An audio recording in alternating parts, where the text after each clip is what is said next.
নমস্কার। আগামীকাল থেকে আসছে স্টার জলসায় নতুন সিরিয়াল পরশুরাম আজকের নায়ক।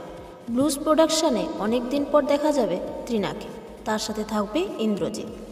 এক সাদাসিধে মধ্যবিত্ত ঘরের ছেলে ইন্দ্রজিৎ, রয়েছে তার স্ত্রী এবং 2 সন্তান।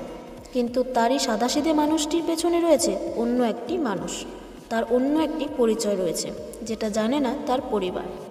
সবটাই ক্রমশ প্রকাশ্য। ধারাবাহিকে এরকমটাই হয়ে থাকে।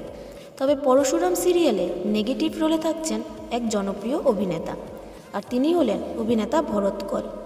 অভিনেতা তার চরিত্র নিয়ে কিছু বলতে চাননি এই মুহূর্তে, তবে এটুকু তিনি বলেন যে তিনি পরশুরামকে বিপাকে ফেলবেন বারংবার, সেটা তিনি খোলসা করেই বলে দেন।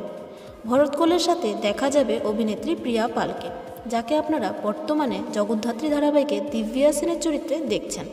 তবে ওনার চরিত্র কি নেগেটিভ না পজিটিভ সেটা এখনও জানা যায়নি।